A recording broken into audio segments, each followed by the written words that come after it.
Israel और Iran के बीच संघर्ष दूसरे सप्ताह में पहुंच गया और अमेरिका ने ईरान के प्रमुख परमाणु ठिकानों पर हमले करके उसे अस्थिर भी कर दिया।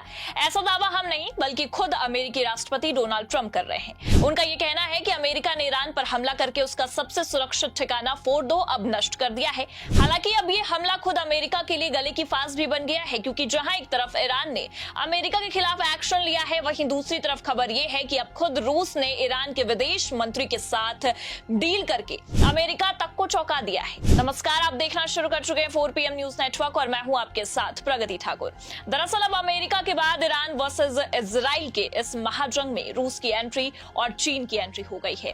रूस की एंट्री ने तबाही मचा कर रख दी है। जी हां, और ये अब साफ हो चुका है कि जंग अपनी चरम सीमा पर पहुंच चुका है और जिस बात का डर यूएन को सता रहा था अब वही होने जा रहा है। तो कैसे अब ईरान वर्सेस इजराइल की जंग वर्ल्ड वॉर 3 की ओर पहुंच गई है, आपको आगे खबरें बताएंगे। लेकिन सबसे पहले बात करते हैं कि रूस से मुलाकात के बाद कैसे ईरान की ताकत बढ़ गई है और कैसे ईरान अब और मजबूत होता नजर आ रहा है। खबर देखिए आप, इसमें लिखा भी है, ईरान के विदेश मंत्री और पुतिन के बीच हुई बातचीत, जानिए रूस ने क्या भरोसा दिया। आगे बताया गया है, इजराइल ईरान के बीच छिड़ी जंग में अमेरिका की एंट्री के बाद ईरान के विदेश मंत्री अब्बास अराघची ने रूस के राष्ट्रपति व्लादिमीर पुतिन से मुलाकात की है।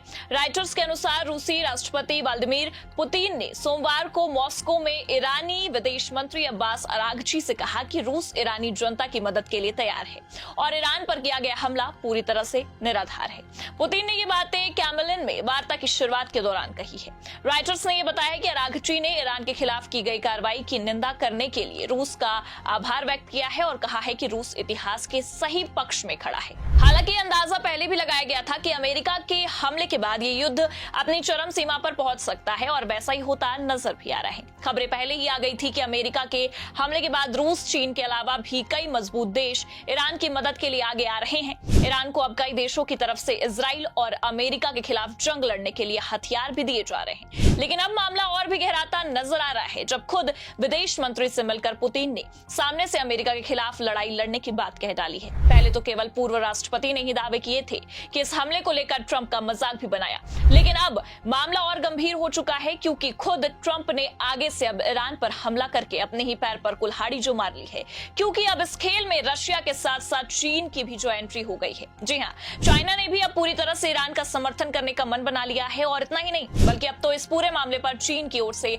बयान तक निकलकर सामने आए हैं। देखिए खबर इसमें आगे लिखा भी है। चीन ने कहा है कि अमेरिका द्वारा ईरान की परमाणु सुविधाओं पर किए गए हमले ने वाशिंगटन की विश्वसनीयता को नुकसान पहुंचाया है और चेतावनी दी है कि ये स्थिति नियंत्रण से बाहर हो सकती है।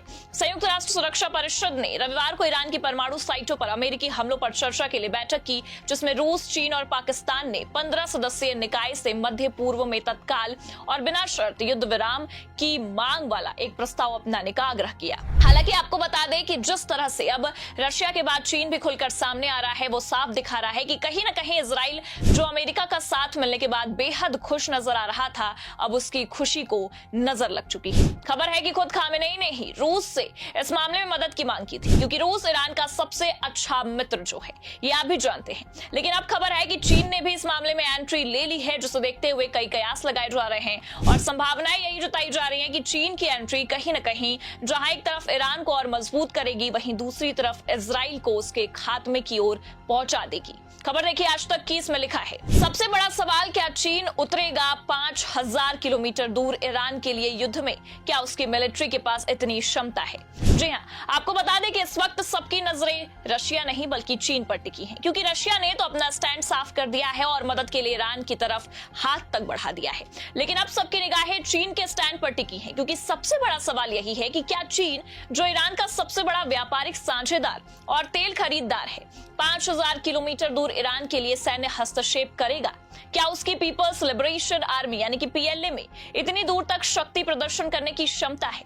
क्योंकि आपको बता दें कि चीन और ईरान के बीच 25 साल का रणनीतिक सहयोग समझौता 2021 है, जिसमें ऊर्जा, व्यापार, बुनियादी ढांचा और सैन्य सहयोग भी शामिल है। चाहे वो तेल व्यापार की बात करें, चाहे रणनीतिक साझेदारी या फिर सैन्य सहयोग, इन सबको ध्यान में रखते हुए इतना तो साफ है कि चीन ईरान का सबसे बड़ा साझेदार या कह सकते हैं कि मित्र है। और रशिया के बाद अब ईरान को चीन से सबसे ज्यादा उम्मीदें जो हैं, क्योंकि आपको बता दें कि चीन की पीपल्स लिबरेशन आर्मी यानी कि पीएलए दुनिया की सबसे बड़ी सेनाओं में से एक है, जिसमें 20 लाख सक्रिय सैनिक और कुछ रिजर्व फोर्स और उन्नत हथियार प्रणालियां भी शामिल हैं। और इतना ही नहीं, बल्कि आपको यह भी बता दें कि पीएलए की साइबर युद्ध क्षमता भी उन्नत है, जो रडार और संचार को जाम कर सकती है। अंतरिक्ष में 400 सैटेलाइट्स हैं जो निगरानी और मार्गदर्शन के लिए उपयोगी हैं। अप्रत्यक्ष समर्थन जैसे खुफिया जानकारी भी दे सकती है।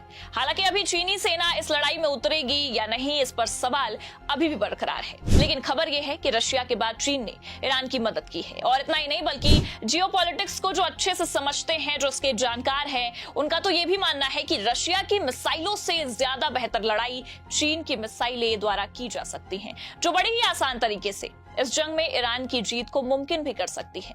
हालांकि जिस तरह से अमेरिका ने 2 हफ्तों का समय मांगने के बावजूद भी ईरान पर हमला किया, उसकी बहुत ज्यादा निंदा हो रही है। कई देश ईरान के साथ खड़े भी नजर आ रहे हैं, लेकिन अब ईरान भड़का है। ईरान हर हाल में इजराइल के खात्मे की तो स्क्रिप्ट लिख ही रहा है, लेकिन कहीं ना कहीं अब अमेरिका को भी सबक सिखाने का मन बना चुका है, जो ये साफ कर रहा है कि जल्द ही अब ईरान इतिहास का सबसे बड़ा हमला कर सकता है।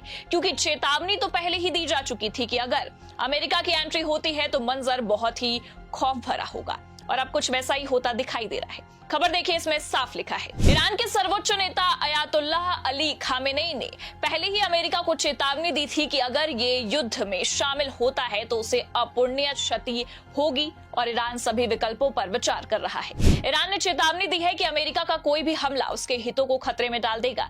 रिवॉल्यूशनरी गार्ड्स ने इस हमले के बाद बयान देते हुए कहा है कि अमेरिका अपने किए पर पछताएगा। इसके साथ ही आसानी से हमला किए जाने वाले ठिकानों की सूची भी जारी की गई है। हालांकि आपको बता दें कि अमेरिका के इराक, बहरीन, कतर, संयुक्त अरब अमीरात, सऊदी अरब, कुवैत, जॉर्डन और सीरिया में अपने सैन्य अड्डे हैं। ये सभी ईरान की बैलिस्टिक मिसाइलों की रेंज में हैं।